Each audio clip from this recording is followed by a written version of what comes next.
I welcome all the participants in week 11. As in the week 10, we have just started discussing on participatory rural appraisal, participatory learning in action. Also, we have started discussing on overall participatory approach, the importance of participation in the developmental field or in the social work field. So here again in this unit, we are going to discuss initially about the little more about the basic idea, basic concept of the PRA-PLA technique, and then we are going to discuss about the different tools, so that a practical thing that you are going to learn here. So in this week 11, the content of this whole week would be like PRA and PRA principles. One set of principles we have already discussed in the last week on the last sessions. So a few more that is important to discuss. So just added a few more principles that you must be aware about, and then use of PRA, where you are, what is the usage of this PRA technique. I hope you understand a little about, by attending the last sessions. So next is about attributes of PRA, qualities of PRA practitioners. You are also going to study about the assumptions of the PRA-PLA technique, guidelines, what you are supposed to follow during, initiation and during working, while using those PRA-PLA techniques in the field, and the different tools of the PRA-PLA technique you are going to study in this whole session. This session is all dedicated to the PRA-PLA techniques. Why it is so important? Because in the last 1 and 2 weeks, we are discussing on the people's party. From the last 1 week, maybe we are started discussing on people's participation, and this people's participation is in governance and developmental in recent years highly recognized both by the national or international agencies, and according to the many scholars and many philosophers and many developmental activists or the social workers, it is believed that through the participation, we can actually succeed in giving the space to the local people, and we are became more successful in giving them, empowerment. So just moving ahead, some of the principles of the PRA-PLA techniques, some more additional principles. So these are like the offsetting biases. Offsetting biases is what is about being relaxed and don't be in a rush. Listening, not actually lecturing to the members or to the community members, probing instead of passing on the next topic. So you have to give some time to the community members so they can talk on the certain topic. Don't be in a hurry that you have talking about one topic and then you just shift it to another topic. This should not be done, right? And being unimposing instead of important, and you have to be giving more space where they can discuss the more important thing, seeking out the poorer people and their concerns. So taking everyone's participation is important. It should be gender sensitive also, and then sensitive from the perspective of including everyone. So this biases of personal contacts are usually being there somehow. It's being human, so there are some kind of the biasness, but these biasness of personal contact, maybe you have a contact with some leader or some stakeholders there in the community, so this should be counterbalanced by meeting the poor people or the disadvantaged people. Members of the PRA team should make it point to see the everyone has to be included, even the women, right? So that is what is about the offsetting biases, and how you can do this offsetting biases by counterbalancing the by meeting with the different section of the people from the different backgrounds and places, grounds, and with the team members, and then with different related to the different gender, age group, interest groups. It could be anyone, and it has to be everyone, right? And then by being intentional about these strategies, you can be better offset biases. So taking everyone diverse group, you will be more in a position to get the information more accurate, more correct, and by don't rushing into the from one topic to another. So this all make you more viable working with the community member, and then you will be able to actually offsetting your biases.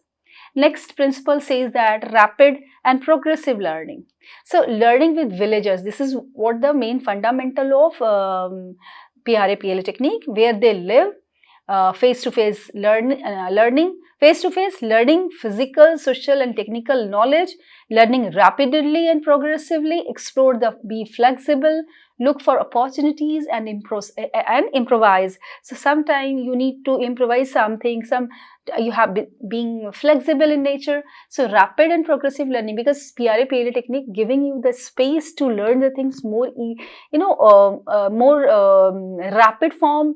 I mean, as I have already discussed in the last session regarding the difference between the PRA and then traditional methods. So PRA gives you this space that you can be, get the basic ideas in more, in minimum period of the time comparing to the traditional method. Be gender sensitive. This is again so important at all times. This approach not only improves the quality and accuracy of the data collected, but also helps ensure that development initiatives are more effective, inclusive, and this is inclusivity is always so important, and responsive to the needs of the community members regardless of the gender. So gender sensitive has to be happened, because this principle should be very important, because you are working with 100% mass of the community or 100% community members, right? So 50%, approximately 50% of the members, if they are not participating, maybe there's some kind of the reflection, or the true reflection is not coming. So it's very important to take the every gender into the loop while you are actually working and going with the PRA technique, right? So this is very important. So you can also take some kind of the very specific methods like the gender analysis framework. You can do the focus group discussion with the females separately and with the males separately. So by adopting some kinds of the method, even in the condition, or even in the community where the women are not allowed to come in common forum, so you can do some very specific tools with the females separately, and can get their own their ideas, and then compare and merge with the ideas. Maybe through the FGDs you can get from the males, and FGDs with the females. So both the ideas you can merge and make a common aspects from both, and then compare with those. So next principle, which is again so important, is about the focused learning. You should be very focused. This principle says that you should be very focused, not to be jumping from here to there. So it's very important what kind of the objectives you are going with. So this principle of participatory role appraisal emphasizes the importance of gathering just enough relevant information to support decision making and planning, rather than over collecting the data, or striving for absolute precision. So it's need not to always go with kind of the precisions, because basic information, comparative analysis, through these all you will be able to understand the basic information of the community, and now you are ready to implement any programs, or for whatever reasons you are collecting the data, that is enough. So in PRA the goal is to engage communities in the process of data collection. So it's also PRA is concerned for the as a means to giving the space for the people's participation, and that is fundamental aspect of the empowerment, and analyze to make decisions and are relevant and actionable. So often exact measurement or precise numbers are not necessary, as I have mentioned. Instead, relative proportions, trends, scores or rankings can provide sufficient insight for effective implementation and planning of any program. Next is about the reversal of roles. What is reversal of roles? This is again, we have already mentioned and discussed that in the PRA technique as compared to the traditional methods, here role has been reversed. Here you have to give it all, I mean it is like giving the stick to the community members, to the insiders. So that is what learning from and with by local people. Eliciting and using their symbols, criteria, categories and indicators, and understanding and appreciating local people's knowledge. That is what you have to take the things, learn from them. That is what the reversal or role. Rather, you are not supposed to going to the community and you have to teach them, you have to tell them. Rather, you have to learn from them, maybe through some kind of the facilitation, that's very sure, but you have to learn from them, because they are more knowledgeable of their own issues, of their own resources, of their own concerns. Next principle says that seeking for diversity and differences. That is what like you have to include the gender aspect also. People often have different perception of the same situation. So it's important because it gives comprehensive understanding. If you take everyone's into that tools, and while you are working with any kind of the techniques, and then you are going for some kind of the reasons for some objective. So inclusive decision making, identify hidden issues, equitable outcomes. These are the some importance of taking everyone's into the participation, taking everyone's participation while developing the PRA, because it's more comprehensive understanding it will give. Inclusive decision making could be possible. Identify the hidden aspect, hidden issues, because everyone's perception is different, and everyone experience is different. And also the equitable outcomes will come out, because as everyone has participated. Okay, just moving ahead. What are the assumptions of PRA-PLA technique? So its very first assumption is the respecting the local knowledge. So I mean, as is the role reversal, it's about the role reversal, that we have to believing and respecting the community members, that that they have all the kind of the information that is true, that is more as per the context of the community. So PRA emphasize upon changing the attitudes of the development practitioner of learning and listening from the local people. So that is what the responding to the local knowledge.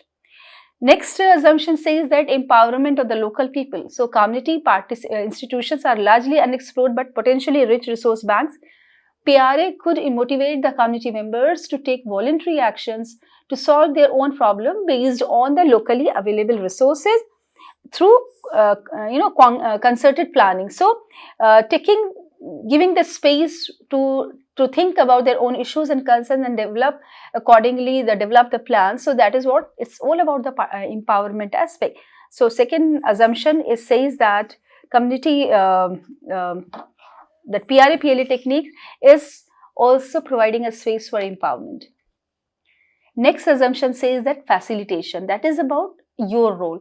So facilitation is important. That this assumption says that whenever you go for any kind of the role, programs and PRA-PLA technique for maybe for the research or for some implementation or evaluation, but you have to facilitate the community members, right? So PRA arranges meetings, while arranging the meetings on a common ground where people and the developmental agents, could freely exchange the views and shared goals and map out a joint action plan for common objectives, right? It also provides a platform for convergence with different development programs. So facilitation means you have, learning from the community, but you should not be totally silent, because you have to facilitate in between to make the things more clear and more accurate. It has to go in the right direction. Empowerment, this again, the need to sustain projects by sustaining the enthusiasm and commitment of the community falls within the purview of the PRA technique. So it is more sustaining the things. Once you go with the PRA, it's more sustaining. Now, what is the purpose of the PRA-PLA techniques? What is the use of this PRA-PLA techniques? So definitely, community assessment and need analysis is so helpful in community assessment and the need analysis. So by any other very traditional method, it's not very easy to gauge the human's emotions. So, but through the PRA-PLA technique, it's actually, it's so worthy enough, is so apt, so to get the humans' aspirations, the needs of the community and all.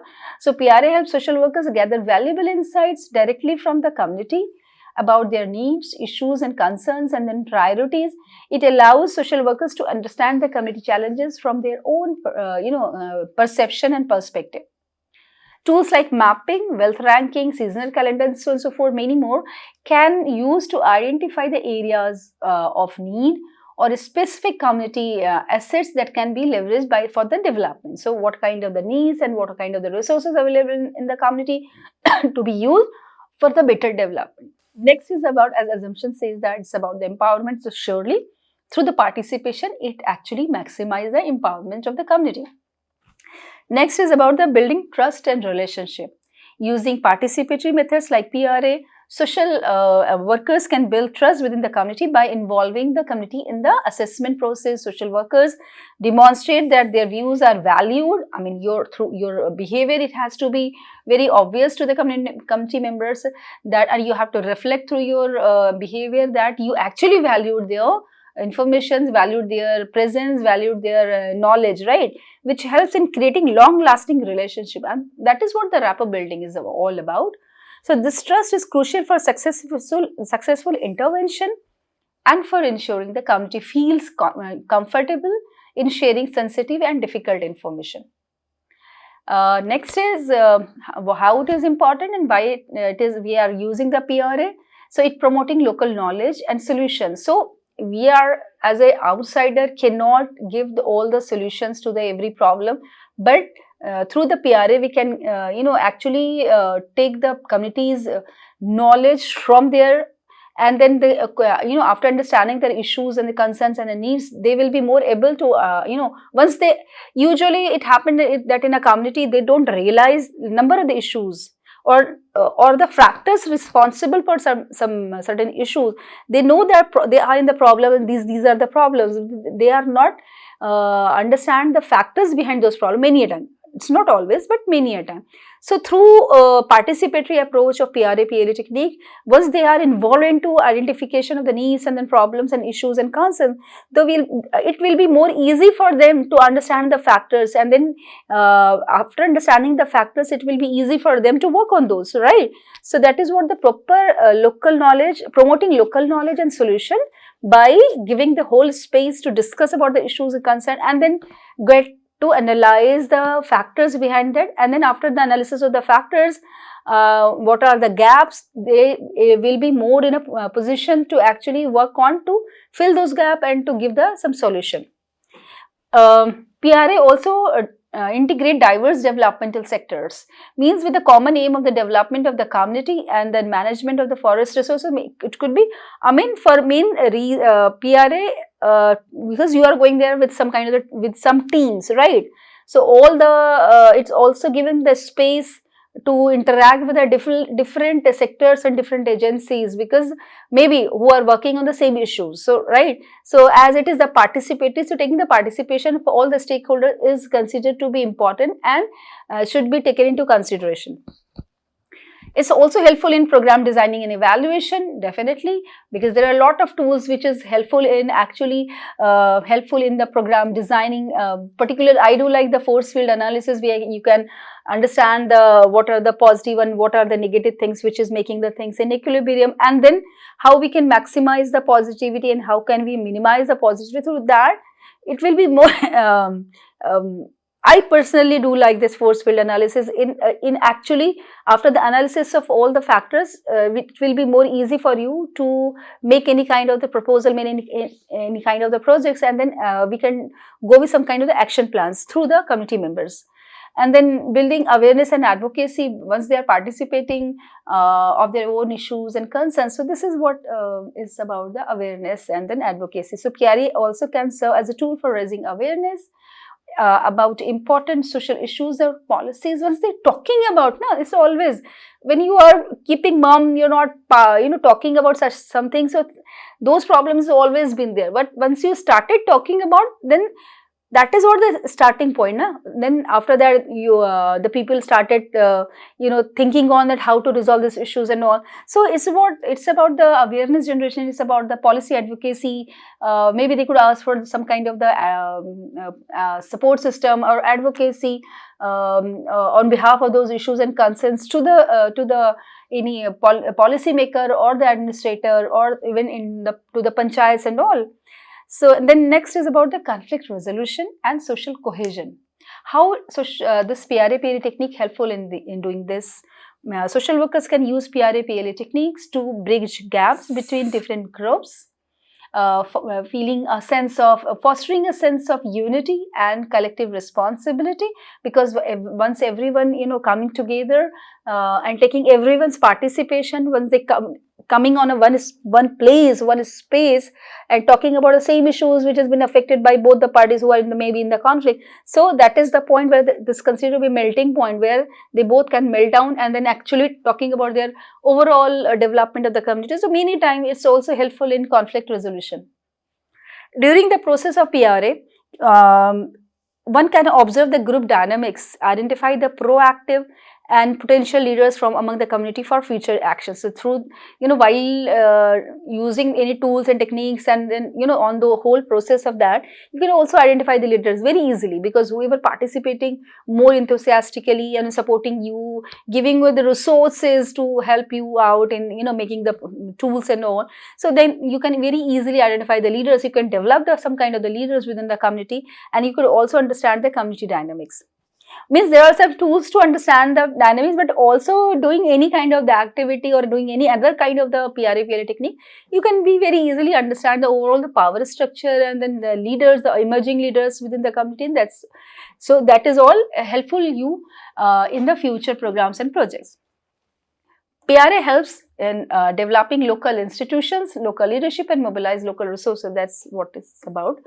It's a methodology that helps in securing the enthusiasm of the people, and also help in setting common priorities, rank them order through consensus based approach. So whatever the needs assessment you have done, that is the consensus of everyone. It's not like that PRA is never been considered to be good once you have to just to take the information from 1 and 2 and 3, as it is a group process. As a traditional method is a more individual based, here the PRA is more the group based, where we are trying to get a more heterogeneous group where everyone could participate, right? So this is what it actually is helpful in setting common priorities when everyone's participating, and then through everyone's consensus the things has been come. So everyone is actually developing a kind of collaboration, and that collaboration is again important even for the community organization and for the community development and for the community for the social action. So the PR exercise ends up with community action plan with clearly defined roles and responsibility, resource arrangement, and resource use agreement. If you are going with the long-term programs with the community, starting with the developing, mapping, and then doing the transit walk and the need assessment and all, so you will be actually end up with developing some kind of the action plan from the community itself, because they visualize the overall things. Okay, this is the resources they have. These are the needs they have. These are the the connectivity they have. These are the prospect things they can do. These are the through seasonal diagram they can understand. Okay, these are the times when we are more in problem. These are the times when we are more free time. So in this free time we can do intervene with these kind of we can resolve these issues. So actually with many tools, once you are involved with the community, so they are able or in position to actually enter into any kind of the social action or into any active programs and policies for the active programs for the community. Now, what are the attributes of a PRA worker as being going into the community? What are the important qualities which has been required from you? Is like the behavior. Your behavior should be very patient, friendly, you can crack the jokes, warm, receptive from the community, whatever they are coming with. Be approachable and non-judgmental. Be approachable is so important, because if you are very strict and showing some kind of the attitude, and that you are from some elite group, so you are not actually giving in the space for the community members to come closer to you. So always be approachable. Once you are approachable, people are very easily coming to you, and it will be actually half things has been done. I mean, once they are coming to you, that means they are accepting you, and while they are accepting you, they are coming with the information what you are seek for, and always be non-judgmental. So shedding the biasness is what is important. Your attitude would be facilitator rather than dictator. Must avoid dominating the process or imposing your ideas, your belief system or agendas on the community. Rather, you have to believe on their own cultural things and their ideas and belief system. Listening. active and enthusiastic listening is so prime important, because communication is in a communication, listening is the most important thing. Because once you are listening, I don't know, just not listening, it's about the active listening. What is the active listening? Giving you full gestures to the speaker or whoever speak, or telling you something, that you are actually listening them very carefully, have, with good eye contact. I mean, someone is telling you and you're looking somewhere else, watching your watch and all, looking at your watch, and then looking somewhere else. So this shows that you are not giving due respect, and you are not actively listen. So active listening is always giving a good gesture, that you, having a good eye contact, and giving in between the words, oh ho, acha, oh, that's okay, aisa hai, acha. Matlab, these kind of the statements is so important. So while giving these statements, it's kind of giving the feedback and just, gestures. So that's very important. That's what is active listening and empathetic listening. Openness. Be open to new ideas, perspectives, and critiques from the community. So this is very, again, important attributes of yours, that you have to be open. Open means flexible, or to new ideas. Maybe they are coming with some kind of ideas which you think that is not going to be fruitful, and is somehow is very kiddish, and it's not practical. But you have to respect them, accept them, maybe modify them, and then understand their perspective, why they are talking about this. On critique, maybe the community is giving some kind of the critiques. Okay, many time people are coming from the different agencies, they are doing nothing, so same you are going to do. Accept those things, and then try to develop the rapport with them. And after a certain period of the time, once you develop the credibility with the community, things will be resolved, and it will be easy for you to make good intervention into the community. The perception. Practitioner must be perceptive and then attune the nuances of the social, cultural, and emotional context. So your perception, one thing is that you have to be unbiased, you have to go with a non-judgmental attitude, and apart from that, you also have to be ready to accept the new ideas, new thing of the community. So always be ready to receive the new ideas, and you have to be unbiased on such issues. Okay. Some other qualities which has been required by the social workers are like the good communication skills, that it seeks, so important that you have a good communication skill, including your active listening. That's what the whole package of the communication. Good facilitation skills mean you have to guide the discussion, ensure the inclusivity, and encourage active participation between that. You say, हाँ भैया आप बोलो, आप क्या बोलना चाह रहे हो, नहीं आप सही बोल रही हैं, नहीं वो भी एकदम सही बोल, अच्छा इधर से आप आते हो, अच्छा ये वाला रास्ता मैं इधर बना दूं, अच्छा मैं सही बना रहा हूँ नहीं बना रहा हूँ, या मैं सही समझ रहा हूँ नहीं समझ रहा हूँ. So this is what the facilitation skills. Good listener as a part of the communication skills has been there. Committed. Practitioner invests the necessary time and energy to achieve meaningful outcomes. If you are in a hurry, you are not a good researcher, or not a good practitioners to work in the community, particularly in the rural area. So you have to be committed enough to give certain period of time and to spend with them, right? Then decision maker. The practitioner must make informed decisions that align with the community needs. Next is about the active. You have to be very energetic and proactive. Practitioner can inspire participation and keep the process dynamic. If you are very passive, doing the things very slowly, coming late and all, so it actually loses the interest. I mean, community loses the interest. Once you are active, you show your activeness through your gestures, coming on time. If you're late, so showing all your sorry, and then you have to show all the kind of the gratitudes, whatever they are giving to you or supporting to you. So as I have already mentioned once, that social workers should like a damru. One of my seniors has given this statement, so that you have to be like a damru. Once you be there in the community, everyone has to look towards you. Okay, what is going on? So it should not be like you have to be leader and dictator. Rather, you have to be your cheerful nature, your the way of behavior. It should be like that community members are attracted towards you, and that is what the activeness of, or the energies and the enthusiasm has been required from you. Negotiation skill. Many a time you have to be manage the conflicts in the community, or sometimes you also have to negotiate with some kind of the resources, to use of the resources. Maybe you have to use some barat ghar, or any resources available in the community. So for that you have to discuss and you communicate on behalf of that whole community, or maybe on behalf of that whole team, to the resource person, that you are you are in need of that, to using that resources and all. So on behalf of that, whatever they, you also been participant there, you also been a stakeholder, so you have given the space to those resource person as an important. So that is what is important, negotiation skill. So to also resolving the conflicts and all. You have to be very honest. Honesty builds trust and credibility within the community, for sure. No to culture and values of the society is important. You have to be very well dressed, appropriate to demonstrate respect for the community and helps establish rapport. So this is again ethical responsibility of the social worker whenever you go in a community or for the field work, whether in the rural or in the slum and the urban, most importantly in the rural areas. So you have to be well dressed. Well dressed, that doesn't mean expensive dresses, but the dresses like if you are going to community, for the girls you wear shalwar kurta, so that is they could understand, they can relate with you. Don't chew chewing gums, don't wear the sunglasses.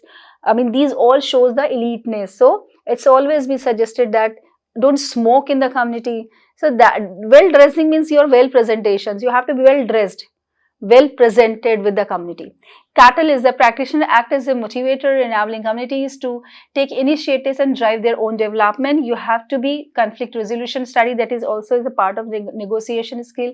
You have a good management skills, means how to manage the time, resources, overall process, every stakeholders into the whole programs. So that's very important that you have a good management skills.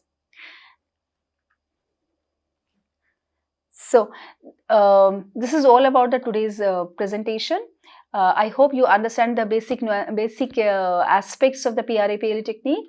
And because before understanding the different tools, it's very important to understand the very important aspect, what kind of the behavior which has been expected from you, what kind of the principle you have to go with or inculcate into your personality, what is the importance of the PRA-PLE technique, how it is going to be applied. So these all are important things to understand. Thank you so much.